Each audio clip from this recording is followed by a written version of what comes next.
सभी साथियों को जय भीम। आपका एसएम न्यूज चैनल में अभिनंदन है। साथियों, आज का विषय है बुद्ध ने ज्ञान प्राप्त करने से पहले कौन कौन सी शिक्षाएं दी। विषय इसलिए साथियों महत्वपूर्ण है क्योंकि बाबा साहब कहते हैं शिक्षा शेरनी का दूध है, जो पिएगा गुर्राएगा। शिक्षा पे हमारे सबसे पहले गुरु भारत के क्या विश्व के गुरु ने शिक्षा पे रिसर्च की और पूरी दुनिया में ज्ञान फैलाया। दुनिया प्रकाशित हुई। तो वो कौन कौन सी शिक्षाएं हैं जो बुद्ध ने ली, और वो कौन सी शिक्षा है जिसको अप्लाई करके, जिसको प्राप्त करके भारत का विश्व गुरु कहलाया। वो कौन सी शिक्षा है जो नालंदा, तक्षशिला और विक्रमशिला विश्वविद्यालयों में पढ़ाई जाती थी। वो कौन सी शिक्षा है जिसको अप्लाई करके, जिसका उपयोग करके सम्राट अशोक, जो भारत क्या दुनिया के सबसे महान राजा बने, वो कौन सी शिक्षा है जिससे भारत सोने की चिड़िया बना। साथियों, और वो कौन सी शिक्षा है जो बाबा साहब अम्बेडकर भारत के लोगों को देना चाहते थे। और तभी वो कहते हैं शिक्षा शेरनी का दूध है, जो पिएगा वो गुर्राएगा। तो हम जाने वो कौन सी शिक्षा है जो हमारे गुरुओं ने, बुद्ध ने, रैदास ने, कबीर ने और फूले ने, बाबा साहब अम्बेडकर ने हमें देने की, और सम्राट अशोक ने पूरे भारत के नागरिकों को दी थी। फिर ऐसा क्या हुआ कि वो शिक्षा विलुप्त हुई। वो कौन सी शिक्षा थी जो पूरे चाइना, जापान और विदेशों से लोग, यूनान, अरब देशों से लोग भारत में आते थे उस शिक्षा को लेने के लिए। वो कौन सी शिक्षा थी साथियों? उस शिक्षा पे आज चर्चा करेंगे। साथियों, इसलिए मैंने ये, वह विषय बहुत महत्वपूर्ण है। उस शिक्षा का नाम है आनुवंशिकी शिक्षा। The art of thinking skill, सोचने समझने की कला। सोचने की कला भारत के महान गुरु ने दी, सोच समझ के दी अपने शिष्यों को, और वो कला, वो शिक्षा भारत से ही गायब हो गई या कर दी गई। ये विचारणीय विषय है साथियों। ये इस पे आप स्वयं लगाएंगे कि कौन से वो लोग हैं जिन्होंने इस शिक्षा को बर्बाद किया। कौन से वो लोग हैं जिन्होंने नालंदा, तक्षशिला यूनिवर्सिटियों को ध्वस्त किया, जलाया, बर्बाद किया और शिक्षा व्यवस्था को ही बर्बाद कर दिया। कौन से वो लोग हैं जिन्होंने सम्राट अशोक का शासन खत्म किया और वो शिक्षा व्यवस्था ही खत्म कर दी। कौन से हैं वो लोग? पहचानो। ये गुरु हैं या गुरु घंटाल हैं? और फिर कौन सी शिक्षा लाई, चलिए बाद में बात करते हैं। पहले ये जाने कि बुद्ध ने कौन कौन सी शिक्षा ज्ञान प्राप्त करने से पहले ली थी। तो साथियों, पहले बचपन काल में जैसे ही राजकुमार सिद्धार्थ 8 साल के हुए, तो उन्होंने गुरुओं के सानिध्य में, राजा के लड़के थे, राजा सिद्धोधन के लड़के राजकुमार सिद्धार्थ को शिक्षा दी गई, धनुर्विद्या की शिक्षा, उत्तम लेखन की शिक्षा, खेल कूद की शिक्षा, संगीत विद्या की शिक्षा, और उसमें उनमें धनुर्विद्या प्रमुख थी। साथियों, उस समय जब बुद्ध नहीं थे, सिद्धार्थ थे, तो सिद्धार्थ गौतम बुद्ध ना होकर के जब वो सिर्फ राजकुमार सिद्धार्थ थे, उस समय की बात है कि 8-9 वर्ष के थे। उस समय वो वहां एक उत्सव का आयोजन किया जाता था। उस उत्सव में सभी नागरिक, राजा भी हल चलाते थे, राजा भी। और उस उत्सव का नाम साथियों, उस उत्सव को कहते हैं बप्र मंगल उत्सव, जहां पर शाक्य लोग अपने हाथ से हल चलाते थे। बप्र मंगल उत्सव कहते थे उसको। साथियों, उस उत्सव में सिद्धार्थ जब अपने पिता के साथ गए तो उन्होंने एक चीज देखी कि मजदूर भी हल चला रहे हैं, खेतों में काम कर रहे हैं। सिद्धार्थ के मन पे प्रभाव पड़ा कि मजदूरों के शरीर पे कपड़े नहीं हैं और वो बेचारे हल चला रहे, काम कर रहे हैं, परेशान। तो एक तो बड़ा गहरा प्रभाव तब पड़ा बप्र मंगल उत्सव के अवसर में। 9 साल के थे उस समय। उन्होंने जामुन के पेड़ के नीचे बैठ गए। उस समय जामुन वृक्ष, जम्बू वृक्ष कहते, कि छाया में पलथी मार के सिद्धार्थ बैठ गए और वहां आनापान प्रक्रिया करने लगे। शांत सिद्धार्थ जब जामुन पेड़ के नीचे बैठ गए छाया में, तो देख रहे हैं अरे सब लोग तो हल चला के इस बप्र मंगल उत्सव में व्यस्त हैं, और सिद्धार्थ, राजकुमार सिद्धार्थ जामुन के पेड़ के नीचे ध्यान कर रहे हैं। शुद्धोधन राजा का माथा ठनका। उनको याद आई असित ऋषि की। अरे असित ऋषि ने कहा था या तो ये महान सम्राट बनेगा और नहीं तो फिर ये बुद्ध। उन्होंने उनका ध्यान हटाया, चलो इधर किया, चलिए ठीक है। लेकिन आनापान प्रक्रिया तब से ही सिद्धार्थ राजकुमार कर रहे थे। साथियों, बड़े हुए सिद्धार्थ गौतम बुद्ध से बनने से पहले धनुर्विद्या के प्रवीण थे राजकुमार सिद्धार्थ, और उनका विवाह जब हुआ तो फिर कंपटीशन उस समय होता था। तो दंडपाणि कोलिय की कन्या से जब उनका विवाह हुआ तो कंपटीशन हुआ बाकायदा, तो उसमें सिद्धार्थ जीते। साथियों, और शादी हुई। साथियों, आगे उन्होंने शाक्य संघ में प्रवेश लिया, तो वहां भी हर शाक्य संघ में प्रवेश जब भी लेता था तो व्यक्ति को शिक्षा दी जाती थी। संघ में शिक्षा, शाक्य संघ में शिक्षा, वो शिक्षाएं सिद्धार्थ ने ली। कि वो शिक्षाएं थे, 8 नियम थे शाक्य संघ के। पहली शिक्षा थी अपने तन, मन और धन से शाक्यों के हितों की रक्षा करना। दूसरी शिक्षा थी संघ में, सभाओं में उपस्थित रहना। तीसरी शिक्षा थी बिना किसी भय के, पक्षपात के शाक्य, किसी भी शाक्य का दोष खुल करके कह देना।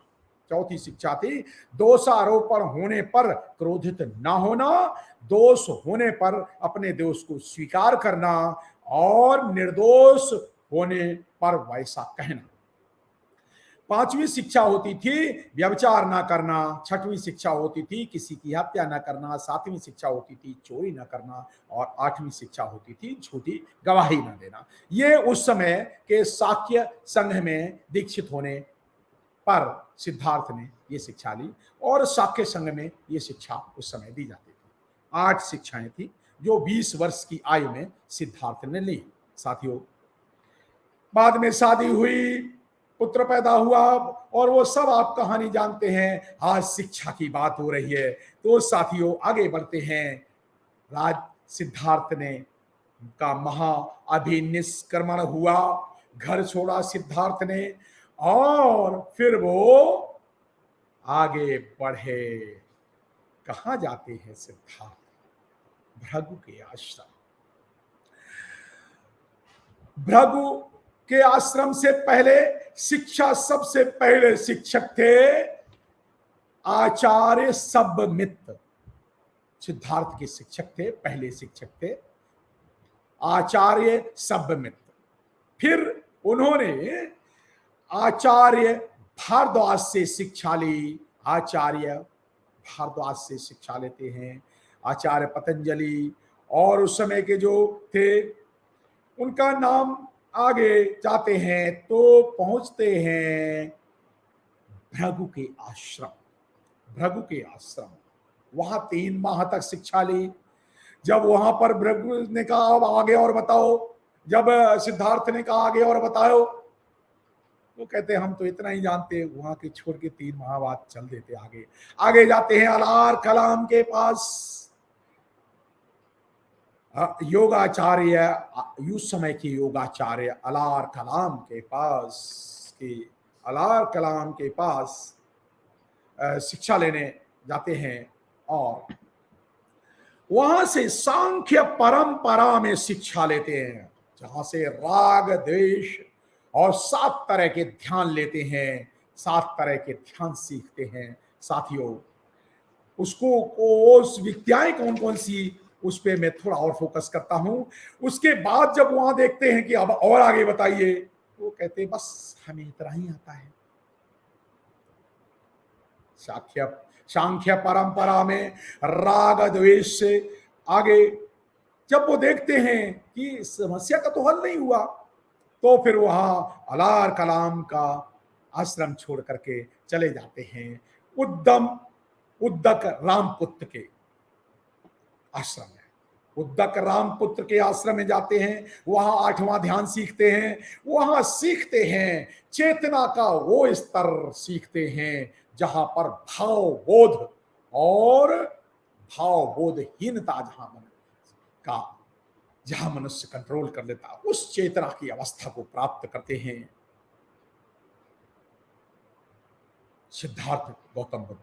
इस प्रक्रिया में वो शिक्षाएं कौन कौन सी सीखते हैं, क्योंकि वो महत्वपूर्ण है, वही महत्वपूर्ण है। वो सीखते हैं आत्मविद्या, सेल्फ नॉलेज, आध्यात्म विद्या, आध्यात्म विद्या, दर्शन शास्त्र, फिलॉसफी, तर्क शास्त्र, लॉजिक, साइंस ऑफ रीजनिंग, कारण शास्त्र सीखते हैं। समस्या है, दुख है तो दुख का कारण है, फिर निवारण है, इस तरह के कारण शास्त्र सीखते हैं। हेतु विद्या, हेतु विद्या, अपना लाभ अपना हानि, किसका लाभ किसका हानि, ये सब जानने की विद्या, कारण विद्या। वाद विवाद विद्या, डिबेट, साइंस ऑफ डिबेट्स, वाद विद्या, वाद विवाद। और 9वीं विद्या सीखते हैं साथियों, मैंने बताया, और सूक्ष्म निरीक्षण विद्या, the art of micro inspection, ये सबसे बाद में। और न्याय शास्त्र, द साइंस ऑफ जस्टिस, निदान विद्या, साइंस ऑफ सॉल्यूशन, हल खोजने की। और आन्वीक्षिकी विद्या, अंतिम विद्या, आर्ट ऑफ थिंकिंग स्किल। ये सारी विद्याएं हैं साथियों। वो जानते हैं चार आर्य सत्यों को किस तरह से बुद्ध खोजते हैं, चार आर्य सत्य कैसे खोजते कैसे हैं। उस प्रोसेस में ज्ञान, तब ज्ञान मिलता है बुद्ध को, तब महामानव बुद्ध हैं, सिद्धार्थ से गौतम बुद्ध बनते हैं। फिर खोजते हैं वो आचार आर्य सत्य। संसार में दुख है तो दुख का कारण है, और अगर कारण खोज लिया जाए तो दुख का निवारण है। अष्टांगिक मार्ग खोजते हैं, 10 पारमिताएं, और उस पर बहुत सारा ज्ञान है। लेकिन वो सूक्ष्म निरीक्षण की विद्या विपश्यना करते हो करके step by step self introspection, अध्यात्मवाद से लेकर के दर्शन शास्त्र, तर्क शास्त्र, हेतु शास्त्र, डिबेट से लेकर के निदान विद्या और न्याय शास्त्र, सभी तरह के सांख्य से लेकर के सारे दर्शन सीखते हैं। ये ज्ञान से पहले, हाँ मैंने विषय यही रखा था साथियों, गौतम बुद्ध को ज्ञान से पहले, बुद्ध ने ज्ञान से पहले कौन कौन सी शिक्षाएं प्राप्त की। तो गौतम बुद्ध ने, महामानव गौतम बुद्ध ने ज्ञान प्राप्त करने से पहले आत्म विद्या सीखी, आध्यात्म विद्या सीखी, दर्शन शास्त्र सीखा, तर्क शास्त्र सीखा, साइंस ऑफ रीजन, साइंस कारण शास्त्र सीखा, हेतु विद्या सीखी, वाद विद्या सीखी, न्याय शास्त्र सीखा, निदान विद्या सीखी, और आनविंच की विद्या सीखी। The art of thinking skill, सोचने की कला, और सूक्ष्म निरीक्षण विद्या, the art of micro inspection, जो विपश्यना में करते हैं साथियों। सांस लेने की प्रक्रिया, आप 10 दिन का कोर्स करेंगे, सीखेंगे आप किस तरह से, और अणु और परमाणु लेवल तक वो विद्या बुद्ध ने उस समय की खोज कर दी साथियों। इसीलिए आइंस्टीन ने बुद्ध को अपना गुरु माना, यो ही नहीं गुरु मान लिया साथियों। ये शिक्षाएं थी। लेकिन सवाल ये है कि ये भृगु ऋषि, मुनियालाल कलाम, उद्दक रामपुत्र से लेकर के और जितने भी गुरु थे, जितने भी उस समय के योगाचार्य, सभ्यमित्र, अलार कलाम, भारद्वाज, पतंजलि, इन सब को ये शिक्षाएं पूरी, एक एक विद्या तो सारे जानते थे, एक दो जानते थे, लेकिन सभी विद्याएं कोई नहीं जानता था, और सबके मास्टर बुद्ध बने। तभी बुद्ध ने अल्टीमेट खोज दिया साथियों। फिर वो जब इस ज्ञान पर आधारित आनवांच की विद्या और इस साइंस ऑफ सूक्ष्म निरीक्षण की विद्या, तर्क की विद्या, कारण शास्त्र पर, न्याय शास्त्र पर, तब हुआ। तब तो उस समय न्याय, अशोक के सम्राट अशोक तब न्याय करता था ना, न्याय शास्त्र जब लागू था, जब हेतु विद्या किसी भी व्यक्ति को दुख नहीं पहुंचना चाहिए, तब हेतु विद्या लागू की थी ना।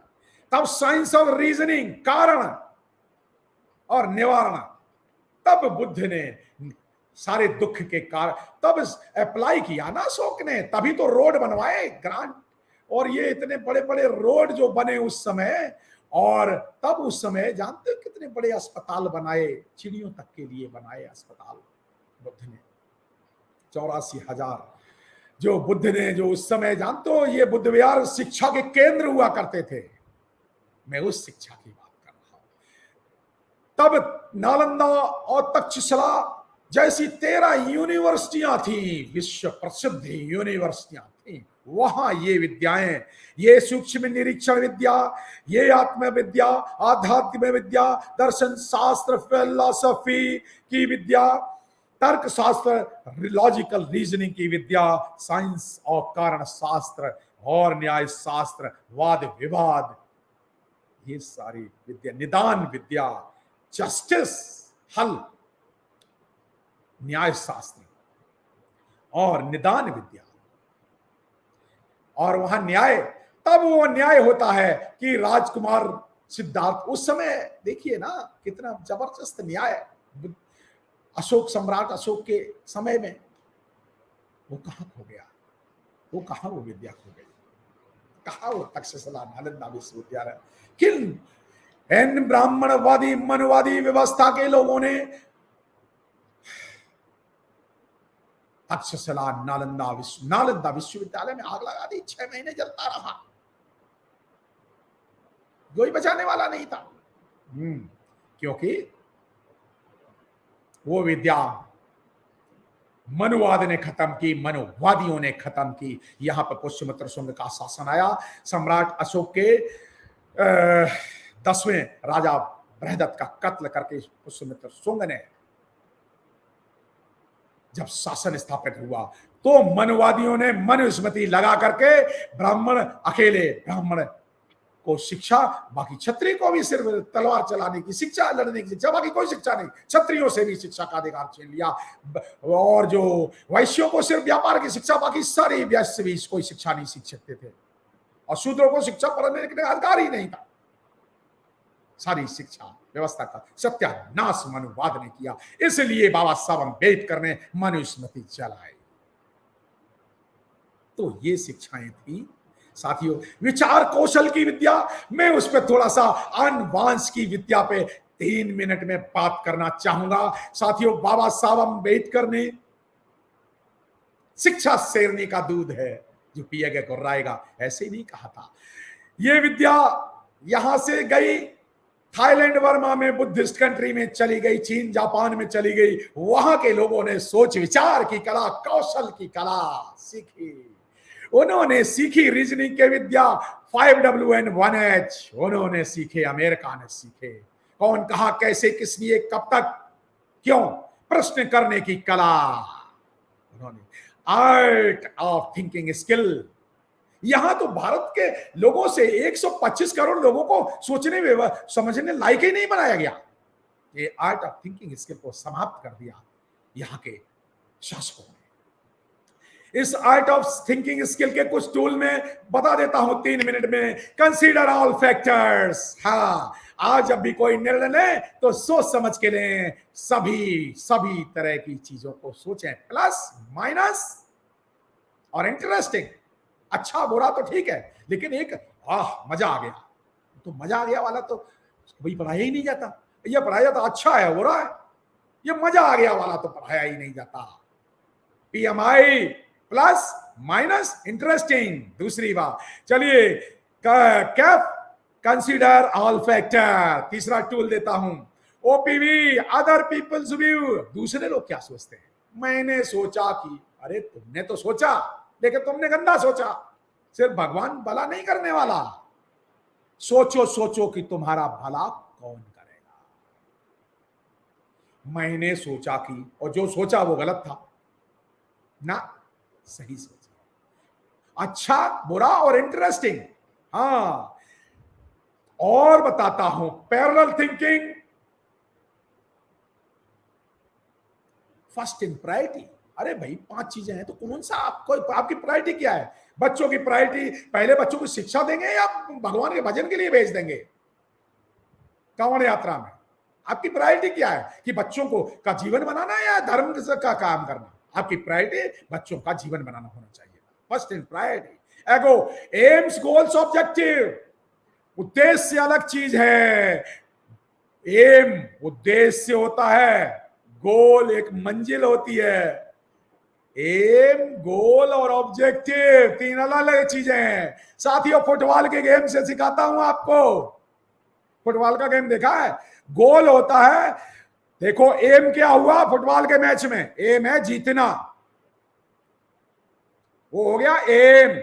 क्या है कि फुटबॉल का मैच जीतना, और गोल क्या हुआ, गोल हुआ जो गोल बना होता ना लोहे का गोल पोस्ट, उसमें बॉल डालना, वो हुआ गोल। और ऑब्जेक्टिव क्या हुआ कि बॉल को पीट इधर उधर से जाकर के कैसे भी उस गोल में डालना।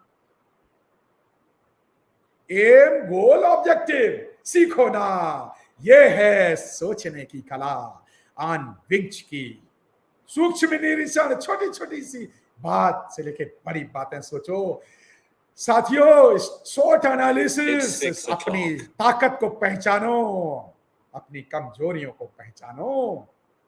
अपॉर्चुनिटीज, आपके सामने कितना बड़ा भविष्य है उसको जानो, और अपनी खतरों को पहचानो। शॉर्ट एनालिसिस करिए ना। देयर आर मेनी ऐसे 20 टूल में आज आपको शाम को सिखाऊंगा, दूसरे ऑनलाइन प्रोग्राम में आज आपको शाम को सिखाऊंगा। आर्ट ऑफ थिंकिंग स्किल, सोचने की कला। साथियों, विषय की मर्यादा, समय की मर्यादा होती है, तो साथियों ये वो आनविंच की विद्या थी, सोचने की कला थी, जो सम्राट अशोक के समय में और तक्षशिला, नालंदा विश्वविद्यालयों में पढ़ाई जाती थी। और भारत के लोग सोच समझ के सबके अपना भला, दूसरे का भला, सबका भला करते थे। और तब भारत था सम्राट अशोक का भारत, विश्व गुरु भारत, विश्व को ज्ञान बांटने वाला भारत। आपने मेरी बात ध्यान से सुनी, आपका बहुत बहुत शुक्रिया। अगर आपको लगा कि ये शिक्षा, ये आप लोगों को भी ये सोचने की कला आनी चाहिए, तो फिर आप ये वीडियो को कम से कम 25 लोगों में फैला दें।